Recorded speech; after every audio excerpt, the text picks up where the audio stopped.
أعوذ بالله من الشيطان الرجيم. بسم الله الرحمن الرحيم. اللهم إني عبدك وابن عبدك وابن أمتك، ناصيتي بيدك، ماض في حكمك، عدل في قضاؤك. أسألك بكل اسم هو لك سميت به نفسك أو علمته أحدا من خلقك أو أنزلته في كتابك أو استأثرت به في علم الغيب عندك، أن تجعل القرآن ربيع قلبي ونور صدري وجلاء حزني وذهاب همي. اے اللہ، میں تیری بندی ہوں، تیرے بندے کی بیٹی ہوں اور تیری بندی کی بیٹی ہوں۔ میری پیشانی تیرے ہاتھ میں ہے، میرے بارے میں تیرا حکم جاری ہے اور میرے بارے میں تیرا فیصلہ عدل والا ہے۔ میں تجھ سے تیرے ہر اس خاص نام کے ساتھ سوال کرتی ہوں جو تو نے خود اپنا نام رکھا ہے یا اسے اپنی کتاب میں نازل کیا ہے یا اپنی مخلوق میں سے کسی کو سکھلایا ہے یا علم الغیب میں اسے اپنے پاس رکھنے کو ترجیح دی ہے کہ تو قرآن کو میرے دل کی بہار اور میرے سینے کا نور اور میرے غم کو دور کرنے والا اور میرے فکر کو لے جانے والا بنا دے۔ آمین۔ السلام علیکم ورحمۃ اللہ وبرکاتہ۔ سورۃ الدہر، آیا نمبر 14 انشاءاللہ آج ہم کریں گے۔ وَدَانِيَةً عَلَيْهِمْ ظِلَالُهَا وَذُلِّلَتْ قُطُوفُهَا تَذْلِيلًا، اور اس کے سائے یعنی درختوں کے ان پر جھکے ہوں گے اور جنت کے گچھے جھکا کر نیچے کر دیے گئے ہوں گے، یعنی اور اس کے خوشے جو ہیں وہ تابع کر دیے جائیں گے، خوب تابع کیا جانا۔ وہ دانیتن، اور جھکے ہوں گے، دال نون وہ اس کا روٹ ورڈ ہے، دنو دنیا کا بھی روٹ ورڈ سیم یہی ہے، ادنا دنو قریب تر، یعنی جو جھکے ہوئے ہوں گے۔ دانیتن اسم فائل ہے، قریب ہے دنا یدنو سے، علیہم علی اوپر، ہم ان پر، ظلالها ظل کہتے ہیں شیڈو کو، سائے کو، ہاں اس کے، کس کے یعنی درختوں کے، وذللت ذلیل سے، ذلیل کیا ہوتا ہے یعنی ذلیل ہونا، نیچے ہونا، جھکنا، تابع ہونا، اور تابع کر دیے جائیں گے، انڈر کر دیے جائیں گے۔ قطوفها، قطوف قاف طوفہ، قطوف پھل، ہا اس کے یعنی ان درختوں کے، تذلیلا تابع کیا جانا۔ ذللت اور تذلیلا دونوں کا روٹ ورڈ سیم ہے، ورڈ کا صرف سٹرکچر ڈیفرنٹ ہے۔ وَدَانِيَةً عَلَيْهِمْ ظِلَالُهَا، اور ان پر ان کے سائے جھکے ہوئے ہوں گے، وَذُلِّلَتْ قُطُوفُهَا تَذْلِيلًا، اور وہ اس کے پھل تابع کر دیے جائیں گے، ان کے تابع کیے جانا، تو اس کے سائے ان پر جھکے ہوں گے اور پھل ان کے تابع ہوں گے۔ تجوید دیکھیں، وَدَانِيَةً، واو میں ہون کھول ہوں گے، دا میں الف مدہ ہم کریں گے، وَدَانِيَةً ان کی آواز واضح ہوگی، علیہم عین حروف حلقی میں سے ہے، لئی یا لین ہو رہی ہے، ظلالها ظا موٹے حروف میں سے ہے اور نرم حروف میں سے ہے، تو ایک تو ہم نے اس کو نرم پڑھنا ہے اور دوسرا موٹا پڑھنا ہے، وی وی وی لا لوہا، لا اور ہا دونوں لمبے ہوں گے، ہا پہ الف مدہ ہو رہی ہے، دو حرکہ لمبی ہوگی، وَذُلِّلَتْ و ان گول ہوں گے، ذال کو میں نرمی سے پڑھیں گے تو ذللت کی آواز نہیں آئے گی، قطوفها قاف کو موٹا پڑھنا ہے، طوا کو موٹا پڑھنا ہے، واو پہ واو مدہ کرنی ہے، قطوفها الف مدہ، تذلیلا تز میں ذال کو نرمی سے پڑھیں گے، لی میں یا مدہ کریں گے یعنی دو حرکہ لمبا کریں گے، لا میں بھی دو حرکہ ہی لمبا ہوگا۔ اب ہم انشاءاللہ اس کی حفظ کی پریکٹس کریں گے۔ وَدَانِيَةً عَلَيْهِمْ ظِلَالُهَا وَذُلِّلَتْ قُطُوفُهَا تَذْلِيلًا وَدَانِيَةً عَلَيْهِمْ ظِلَالُهَا وَذُلِّلَتْ قُطُوفُهَا تَذْلِيلًا وَدَانِيَةً عَلَيْهِمْ ظِلَالُهَا ظلالها وذللت قطوفها تذليلا ودانية عليهم ظلالها وذللت قطوفها تذليلا ودانية عليهم ظلالها وذللت قطوفها تذليلا ودانية عليهم ظلالها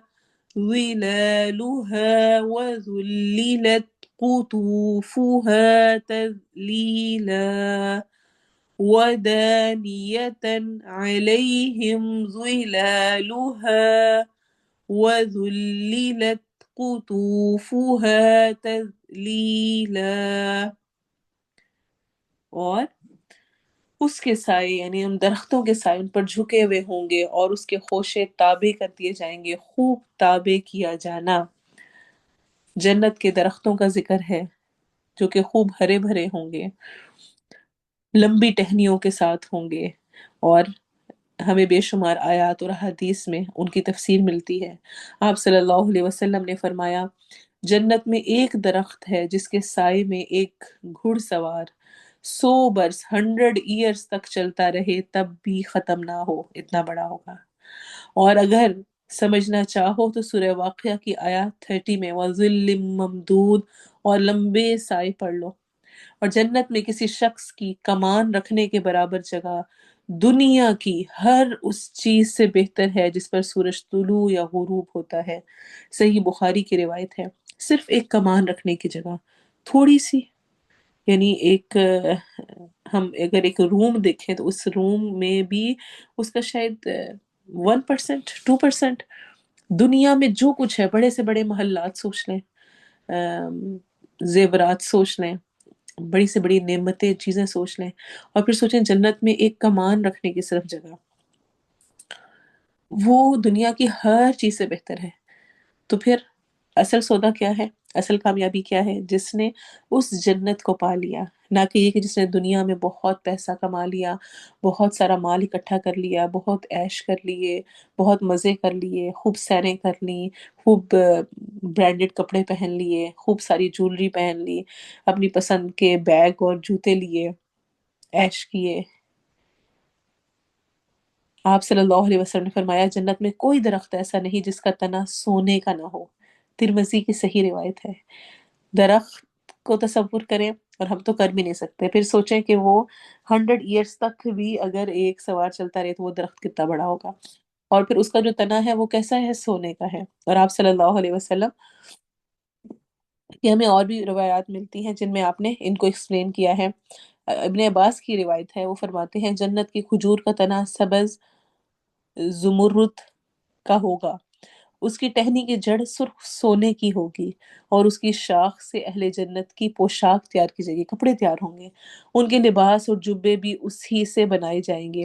کھجور کا پھل مٹکے یا ڈول کے برابر ہوگا جو دودھ سے زیادہ سفید اور شہد سے زیادہ میٹھا ہوگا، مکھن سے زیادہ نرم ہوگا، اس میں سختی بالکل نہیں ہوگی. شرح و سنہ کی یہ صحیح روایت ہے. اور اسی طرح بے شمار بے شمار پھل ہوں گے، جس طرح سورہ واقعہ میں آتا ہے. اور دائیں بازو والے، تو دائیں بازو والوں کی خوش نصیبی کا کیا کہنا. اصحاب الیمین وہ بے خار بیریوں اور تہ بتہ کیلوں اور دور تک پھیلی چھاؤں اور ہر دم رواں دواں پانی اور کبھی ختم نہ ہونے والے اور بے روک ٹوک ملنے والے بکثرت پھلوں میں مزے کریں گے. آپ صلی اللہ علیہ وسلم نے فرمایا طوبیٰ جنت کا درخت ہے جس کا سایہ 100 سال کی مسافت کے برابر ہے. اہل جنت کے کپڑے اسی کے خوشے سے تیار کیے جائیں گے. احمد کی صحیح روایت ہے. اور اسی طرح سے ہمیں ملتا ہے سورہ مرسلات میں متقی لوگ جنت کے سایوں اور چشموں میں ہوں گے، اور جو پھل وہ چاہیں گے ان کے لیے حاضر کیے جائیں گے، اور کہا جائے گا کھاؤ اور پیو مزے سے ان اعمال کے بدلے میں جو تم کرتے رہے. صرف خواہشات رکھے نہیں، صرف دل کر رہا ہے پہ نہیں. صرف باتیں کر کے نہیں، ان اعمال کے بدلے بما کنتم تعملون، جو تم کیا کرتے تھے، نیک لوگوں کو ہم ایسی ہی جزا دیا کرتے ہیں۔ اور اسی طرح سورہ دہر میں یہاں پر کیا ذکر ہے، اور جنت کی چھاؤں ان پر جھکی ہوئی سایہ کر رہی ہوگی، اور اس کے پھل ہر وقت ان کی پہنچ میں ہوں گے۔ تو جو چھاؤں ہے یعنی دانیتن علیہم ظلالها، اور اس کے سائے ان پر جھکے ہوں گے، اور اس کے خوشے یعنی جو پھل ہوں گے، جو درخت ہوں گے، وہ تابع کر دیے جائیں گے، خوب تابع کیا جانا۔ پیارے نبی محمد صلی اللہ علیہ وسلم نے ہمیں جنت میں درخت لگانے کا طریقہ بھی سمجھا دیا، بتا دیا، بہت ہی پیارا۔ ابو ہریرہ رضی اللہ عنہ سے روایت ہے، ابن ماجہ کی صحیح حدیث ہے کہ وہ ایک درخت لگا رہے تھے، اتنے میں نبی صلی اللہ علیہ وسلم ان کے پاس سے گزرے، پوچھا اے ابو ہریرہ رضی اللہ عنہ، کس کے لیے درخت لگا رہے ہو؟ میں نے عرض کیا اپنے لیے۔ اچھا، اب اس والی حدیث کو سنتے ہوئے نا اپنے بچوں کی تربیت اور ہر معاملے میں جو اگر ہم سے جو ماتحت ہیں، چھوٹے ہیں، ان کو سکھاتے ہوئے بہت زبردست طریقہ ہے۔ دنیا کا کوئی بھی فائدہ جب کسی کو مل رہا ہوتا تو آپ صلی اللہ علیہ وسلم اس فائدے کو فوراً آخرت کی طرف موڑ دیتے کہ دیکھو دنیا میں تم یہ فائدہ حاصل کرو نا، اس سے بہتر آخرت میں ہے۔ ایک دفعہ ایک صحابی کا ایک رومال، ایک کپڑے کی تعریف کی گئی، صحابہ کرام کر رہے تھے اور اسے بڑے امپریس ہو رہے تھے، تو آپ صلی اللہ علیہ وسلم نے اس کپڑے کی بجائے آپ نے فرمایا کہ فلاں جو تم صحابی ہے نا، اس کا جنت میں جو رومال ہوگا وہ اس سے کئی گنا زیادہ بہتر ہوگا۔ تو آپ نے فوراً اس طرف پلٹا دیا، دنیا سے اٹریکٹ نہیں ہونا، اس کی طرف نہیں، اس کے فائدوں پر ہی نہیں لگے رہنا، آخرت کے فائدے، آخرت کی تجارت پر ہمیشہ نظر رکھنی ہے۔ تو وہ درخت لگا رہے ہیں سمپلی۔ آپ نے فرمایا کہ کیا میں تجھے اس سے بہتر درخت نہ بتاؤں؟ ایک تو تم یہ دنیا میں درخت لگا رہے ہو، اس سے بہتر درخت بتاؤں؟ ابو ہریرہ نے عرض کیا کیوں نہیں یا رسول اللہ صلی اللہ علیہ وسلم، ضرور بتائیں۔ آپ صلی اللہ علیہ وسلم نے فرمایا کہو سبحان اللہ والحمد للہ ولا الہ الا اللہ واللہ اکبر، یہ کہنے پر ہر کلمے کے بدلے تمہارے لیے جنت میں ایک درخت لگایا جائے گا۔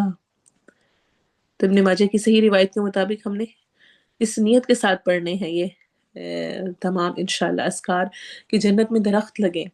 اور آپ صلی اللہ علیہ وسلم نے فرمایا جس نے سبحان اللہ العظیم و بحمدہ کہا تو اس کے لیے جنت میں کھجور کا ایک درخت لگایا جاتا ہے۔ ترمذی کی صحیح روایت ہے۔ تو انشاءاللہ اگر ابھی تک نہیں تو میں نے انشاءاللہ اب رمضان میں کوشش کرنی ہے کہ میں ان تسبیحات کو کروں اس نیت کے ساتھ کہ جنت میں میرے لیے درخت لگے گا۔ اپنے بچوں کے ساتھ بیٹھ کر میں یہ ایکٹیویٹی کر سکتی ہوں، اور ہم ایسا بھی کر سکتے ہیں کوئی درخت یا کوئی سٹیکرز لیں اور ان بچوں کے ساتھ بیٹھ کر جو وہ پڑھتے جائیں تو ان سے کہ آپ پڑھیں اور پڑھ کر لگائیں اور سوچیں کہ آپ کے لیے جنت میں درخت لگ رہے ہیں۔ تو انشاءاللہ ان کی عادت بھی بنے گی۔ اللہ تعالی ہمیں جو ہم نعمتیں پڑھ رہے ہیں، جن کا ذکر ہی اور جن کا سننا ہی ایکسائٹمنٹ ہمارے اندر ڈال دیتا ہے، اللہ ہمیں وہ عطا بھی کرے، آمین۔ سبحانک اللہم و بحمدک، اشہد ان لا الہ الا انت، استغفرک و اتوب الیک۔ السلام علیکم و رحمۃ اللہ۔